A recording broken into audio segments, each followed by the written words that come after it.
Yo guys, what's up? Good morning sa inyong lahat. Dashi Vinci here. At tayo nagbabalik sa paggawa ng content. Nag-MC Taxi nga pala tayo ngayon.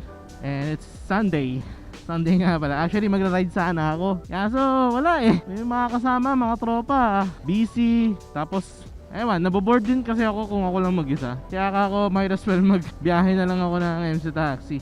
Anyway, subukan ko nga pala mag-ride ng Sunday sa MC Taxi kasi usually talaga hindi ako bumabiyahe ng weekends, especially kapag MC Taxi. Pero ayan, this time try natin. Tingnan natin kung may mga magagandang booking ba tayong makukuha, etc. But kapag-uusapan nga pala natin ngayon guys is hindi sa pag-MC Taxi ko or what, but more like yung gamit ko na camera. In my opinion, marirecommend ko na camera when it comes to specifically for motovlogging. May mga nagtatanong kasi sa akin kung ano yung camera daw na marirecommend ko, kung ano daw yung much better na camera ang gagamitin, bibilhin, etc. Tapos may mga nagtatanong din kung anong camera yung gamit ko. Ayan, speaking of, may biyahe na tayo. Okay, pick upin lang natin to. Well, to give you guys some context muna, lahat ng sasabihin ko dito is my personal opinion, personal review, personal experience. And hindi po ako binayaran ng company, ng kahit anong company para mag-promote or mag-recommend ng mga camera, no? Wala po silang binabayad sa akin, wala po silang kinokontak sa akin, etc. Kaya gusto ko sanang linawin natin yan, okay? Na hindi po ako binayaran para mag-suggest at mag-recommend ng camera sa inyo. Anyway, ang gamit kong camera ngayon is DJI Osmo Action 6. Bakit highly recommended ko tong camera na to?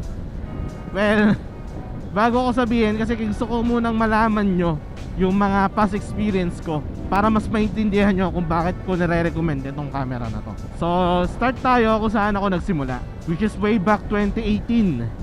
Ang unang camera na gamit ko, GoPro Hero 5. Sa GoPro Hero 5 na yan, nag-start ako ng walang napangit or hindi maganda yung audio quality. Sa mga matagal nang nakasubaybay sa akin, mapapanood nyo or makikita nyo sa mga old vlogs ko kung gaano kapangit yung audio quality ng gamit ko with that camera. Talagang malakas yung wind noise, halos hindi maintindihan yung sinasabi ko. Dumating pa sa point na naglalagay ako ng subtitle para lang maintindihan yung sinasabi ko. After ilang taon, nakabili ako ng adapter para sa microphone. Medyo bittersweet din yon kasi maganda naman yung quality ng nakukuha kong audio with that adapter. Kaso may mga times na hindi compatible, may mga times na hindi maganda yung audio quality. Tapos nakadalawang microphone adapter din ako kasi laging nasisira, laging napuputol. Yung microphone adapter kasi parang siyang L-type rubber something, which is hindi siya for me recommended na i-bend ng i-bend. But yun yung isa sa mga naging main issue ko with GoPro Hero 5. Yung microphone adapter na pagkamahal-mahal, 3.5 isa. Kasi hindi mo magagamit yung mga generic na microphones kung hindi ka gagamit ng microphone adapter sa GoPro. And keep in mind yung word na generic guys. Wait lang, dito na tayo sa may pick-up location. 5 minutes later. Yun, natin na natin si Sir. Actually, panggas natin to kasi nagbi-blink na tayo. Yun nga, saan na ba ako naputol? Di ko na matandaan eh. Yun nga, hindi lang talaga okay yung mga na-experience ko using GoPro Hero 5. Pero functional naman siya, tumagal din naman siya sa akin ng mga almost 2 years din. And after nun, nag-upgrade ako into GoPro Hero 8. So nalagpasan ko si Hero 6 at si Hero 7. Okay din mga naging experience ko dyan. Pero naging bittersweet ko lang is yung audio quality ulit. Kasi si GoPro, kailangan talaga siya ng dedicated na microphone adapter para lang gumanda at makagamit ng generic na microphone. So ilang taon ko rin ginamit yung Hero 8 ko hanggang sa yun nga, bumigay na rin siya. And after nun, sumubok naman ako ng ibang klaseng camera. Na-curious ako with DJI, especially nung napanood ko yung mga reviews na maganda yung stabilization, maganda yung field of view. Tapos wala akong idea regarding sa audio quality. Pero based sa mga comments, sa mga nababasa ko ng DJI user, nakakagamit daw sila ng generic na microphone without using any adapter. So sabi ko, ayos to kung sakali. Kasi bagay na bagay siya for me. na hindi na kailangan ng microphone adapter, plug and play na yung mga generic na microphone. So ako, sige, try natin subukan.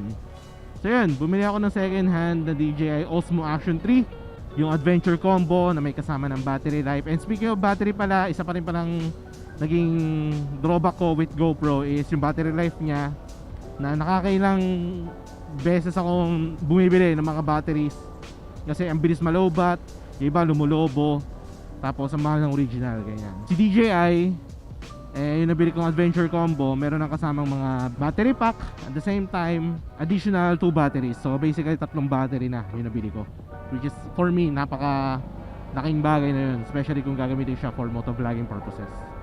So yun, natuwa ako sa DJI kasi yun nga, totoo na kahit generic microphone lang gumagana.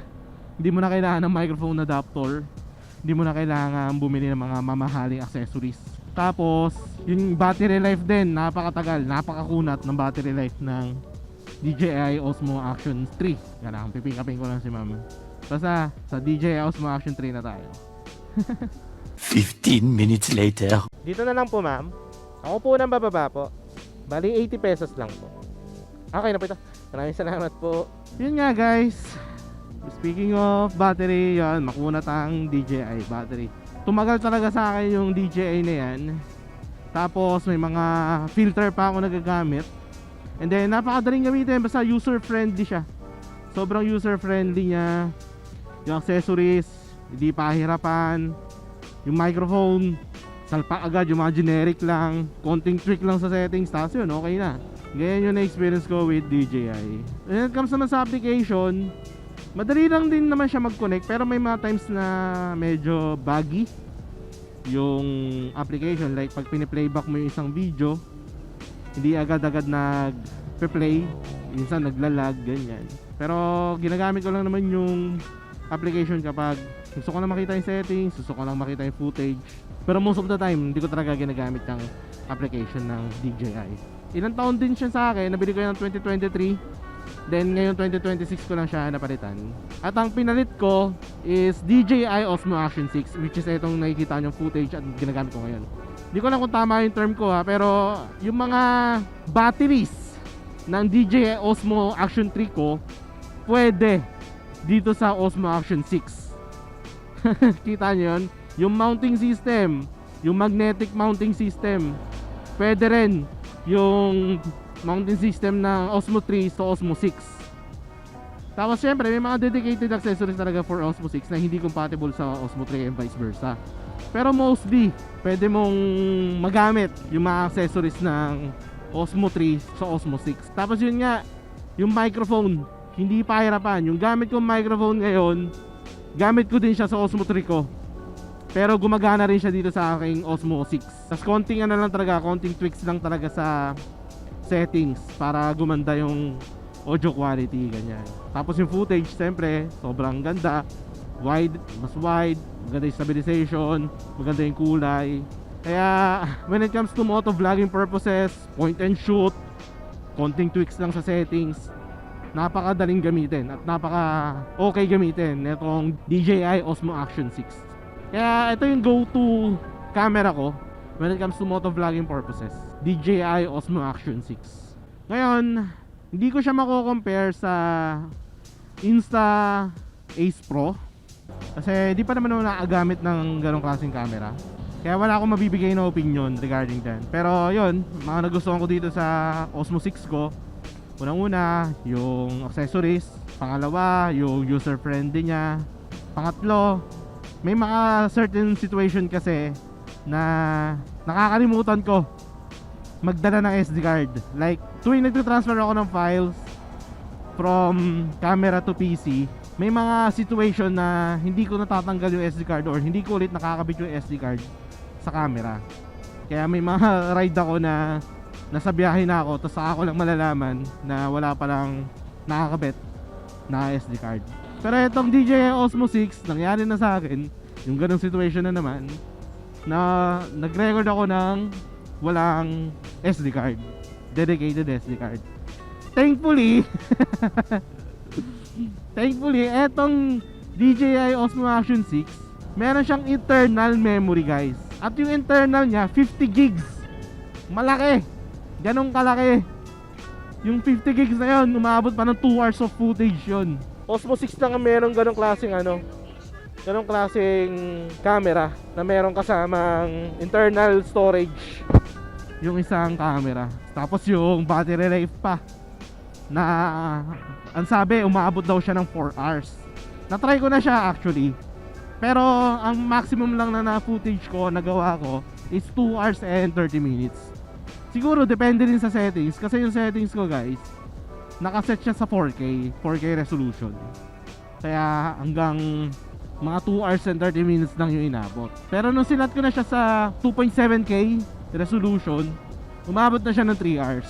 Siguro kung 1080p ang recording, possible siyang umabot ng 4 hours talaga. Pero malaking bagay na yun, malaking tulong na yun.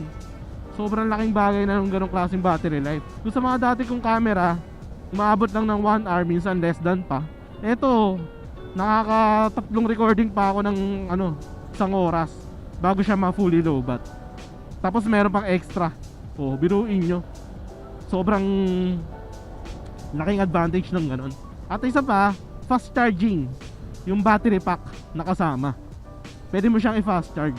Like parang mga 20 minutes lang, fully charged na yung tatlong battery. Ganon kaganda yung DJI Osmo Action 6 for me. Kaya sabi ko, isa to sa mga mare-recommend ko talaga na camera, mga go-to camera ko. Kasi nga, malaking tulong yung mga ganong klaseng advantages. Teka, nandito ba talaga kami nabadaan? Again, hindi po ako binayaran ng DJI para i-promote yung kanilang camera, pero baka naman. Kaya nung nakagamit ako ng ganitong klaseng camera, hindi na ulit ako tumingin pa ng ibang klaseng camera. Like, oo, may nilabas na bago si GoPro, pero ano kasi, yung na-experience ko with GoPro, hindi talaga okay eh. I mean, okay naman. Medyo sumakit lang talaga ulo ko sa kanya. Yung Osmo 3 ko hanggang ngayon, buhay na buhay pa eh. Sadyang nasira lang yung mismong button eh. Pero kaya pa naman maayos yun. Kaya ginagamit ko pa naman siya as secondary camera. Jake. A few moments later. Di ko alam saan ako naputol pero yan nga. Yan ang masasabi ko or mare-recommend ko na camera and bakit ako nag-stay with DJI Osmo Action Cams. Sana nagkaroon kayo ng idea and sa mga nagtatanong, sana nasagot ko yung mga tanong nyo kung bakit etong camera na to ang pinili ko. Battery life, accessories, user friendliness, at marami pang iba. Pasensya na kung wala pa tayo na-upload ng mga adventure vlogs natin. Pero babalik din tayo doon, darating din tayo doon. Kaya abang-abangan nyo na lang yun. Anyway, ito ang tapusin ng vlog. Manasanap sa pag-nood, sa pag-like, sa pag-share, manasanap sa pag-comment. Pahintayin na mga susunod ko na vlog. You all know the drill. Ride safe. Peace out. Tama po itong dinaanan ko. Parang mali itong dinaanan ko. Ba't ako kumanan? Nagawang binchi.